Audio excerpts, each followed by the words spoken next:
How's it going, everyone? Saira the Samurai here with a new Nuzlocke video.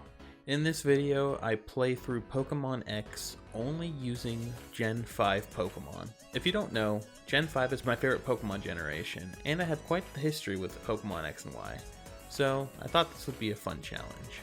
I picked this idea up from my pal Pokemon Garden, so definitely check him out. He has some very good tips for Nuzlocking from a beginner standpoint to an advanced standpoint, so definitely check him out. Links will be in the description down below. Now, the rules here are pretty simple. I am playing with the hardcore rule set, so I must play in set, no using items in battle, play with a level cap, and of course, only use Pokemon from Black and White. Also, I am limiting my setup moves and moves that weaken opponents. So, I can only use moves like Sword Dance and Feather Dance once, and any other stat increases or decreases twice. I would also say no Mega Evolution, but the only Gen 5 Pokemon that can Mega Evolve is Audino, and I believe that was added in Oras. So, I don't know if I can even get it. Now that we have the rules out of the way, let's get into the challenge. I meet up with my new my new friends, and after a bit of debate, I decided to choose Tepig as my starter. Samurott may be my favorite Pokemon, but with the first gym being Bug and the second gym being Rock, I figured Tepig and Pignite would be the safer option. Then in the forest I find a Pansear, which after my White Wedlock I have a lot more appreciation for. But I would say having two fire types isn't necessarily the best option, especially since I can't get any more encounters before the gym. Speaking of, Viola leads with Surskit, a water type, and I lead with Pansear, one of my two fire types. I start off with a Lick and Surskit uses Water Sport, weakening my fire moves. Then I use Lick again and get hit with a Bubble. Then after getting hit with a Quick Attack, Lick finally paralyzes. After another Quick Attack, I use Plain Ice. Then after being fully parried, I use Incinerate with Surskit living in the red. Then Water Sport wears off. After healing with a potion, Incinerate hits hard with the next one taking it out, and out comes Vivillon. It uses Harden, and Incinerate hits more than half of its HP away. Then after taking an Infestation, Leroy's Incinerate takes Vivillon out. I thought for sure I would at least lose Pansear in that gym, but I played that pretty smart. I earned my first badge. Now normally I wouldn't show my battle with Professor Sycamore, but since I'm unable to catch any more Pokemon till after this battle, I thought this would be a fun fight to show, since I only have fire types so far. Bulbasaur was easy enough to handle as it goes down to one Incinerate, but out comes Squirtle next. I try to paralyze it, but after a few water guns, I have to switch into Tepig. It uses Withdraw in the switch in, and then after using a Tail Whip, it uses Tackle. Then after 2 returns, Squirtle goes down. Charmander comes out next, and goes down after a few returns as well. Now after beating Sycamore, he offers me the Kanto starters? I'm not sure why those are randomized, but either way I can't use them. You know what I can use though? Scraggy, which I find in a horde. Then I catch Venipede, Ducklet, Axew, Mienfoo, Sandile, Woobat, Dwebble, and Golett before taking on the next gym. Golett being the best encounter out of all of them. You'll see what I mean in a bit. But first it's time to take on Grant. He leads with Amora and I lead with the Pignite. I start with an Arm Thrust and Amora goes down after 2 hits. Tyrunt comes out next. I start with a Bulldoze and it uses Rock Tomb. Then I use an Arm Thrust getting 3 hits in and taking Tyrunt down, earning the second badge. Then I catch a Sock and Ferroseed and take on Corinna. Remember when I said that Golett was the best encounter I can get? Well, that's because none of her Pokemon outside of her Machoke's Rock Tomb can hit it, and since ground resists rock, it won't even do much. Corinna goes down quickly and I fight Ramos next. He leads with Jumpluff and I lead with Scolipede Roxy. One Poison Jab takes it out along with Go-Go and Weepinbell. That was easy. Up next is Clement. He leads with Emolga and I lead with Crustle, who I'm sure I'll remember the nickname later on. Emolga Volt switches into Magneton and I use Stealth Rocks. Then I switch into Emboar and Magneton uses Electric Terrain. Then I use Bulldoze, and after living thanks to Sturdy, Thunderbolt does huge damage and paralyzes Emboar. I then switch into Golett and Magneton heals.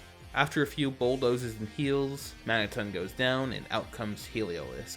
It hits hard with a Grass Knot, but Golett lives and takes that with Bulldoze. Then Amola comes back out and I switch into Ferroseed, taking an Aerial Ace. After taking another Aerial Ace, I hit twice with Pin Missile, and then after a crit Aerial Ace, Gyro Ball gets a crit and takes Amolga out, earning my 5th badge. After catching a Karrablast, I battle Valerie. She leads with Mawile and I lead with Swanna. Mawile goes down to 1 Surf, then out comes Mr. Mime. Surf takes it down to below half and it uses Light Screen. Then after healing, Surf takes it above half, then I use Air Slash and tank a Psychic. My next Surf kills the Mime and out comes Sylveon. I switch into Scolipede, tanking a Dazzling Gleam, and then Sylveon goes down to 1 Poison Jab.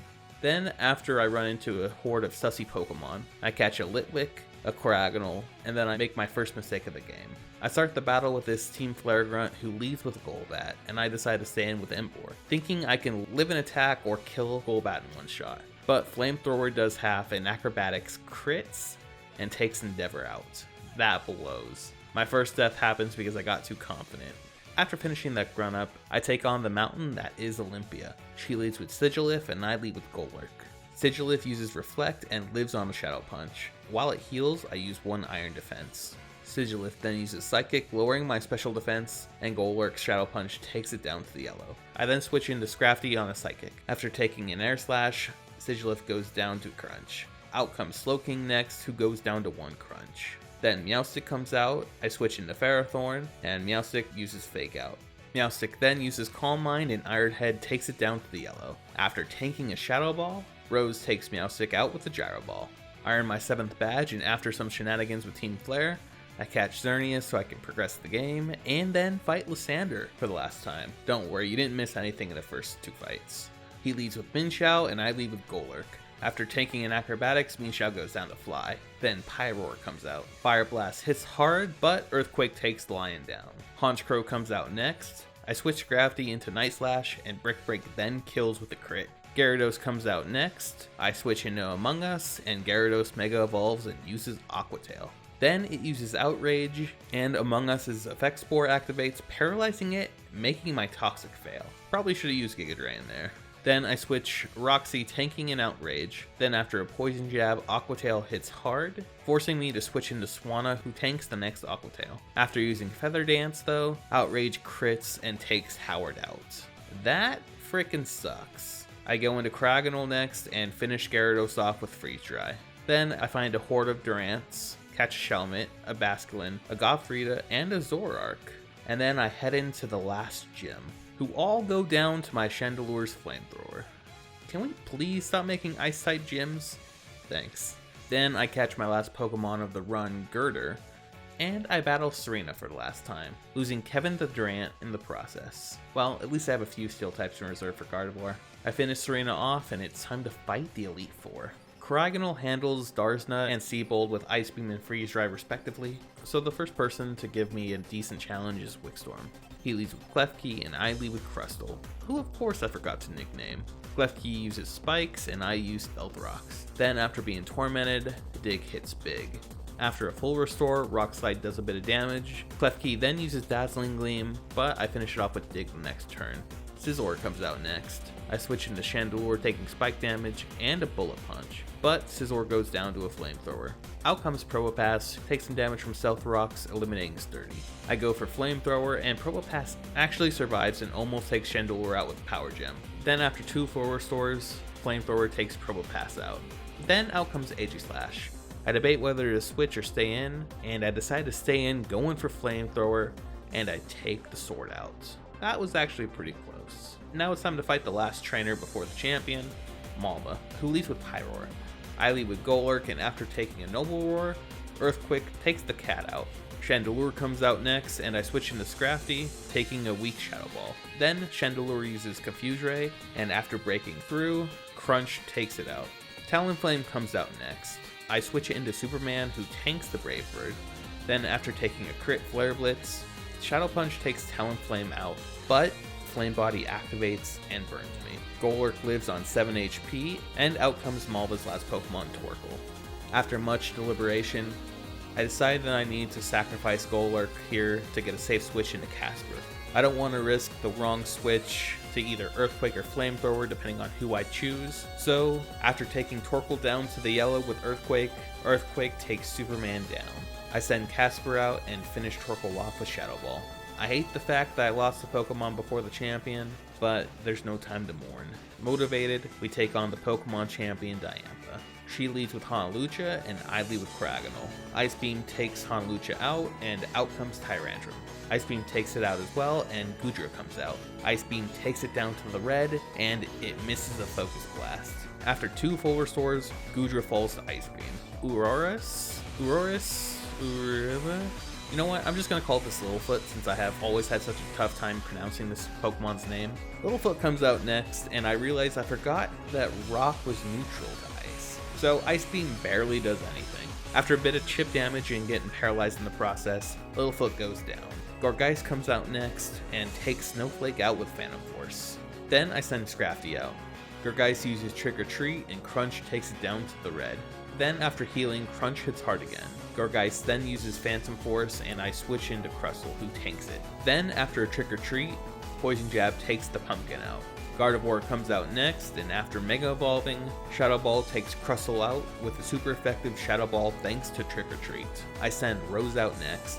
After taking a Shadow Ball, Iron Head takes Gardevoir out, and Diantha falls. With that, I become the champion. But we're not finished yet. During my celebration, AZ comes in and challenges me to a battle. He sends out Torkoal, and I send out my dead Cragonal, since it was my last lead. I switch into Casper and take a Stone Edge. One Shadow Ball takes Torkoal out, then falls his Golurk and Sigilith.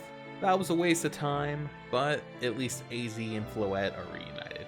Anyway, you guys, thank you so much for watching. This was a fun challenge to try. Make sure you subscribe if you like these types of Nuzlocke challenges, and also let me know what you think in the comments down below. And with that, I will catch y'all later. Peace.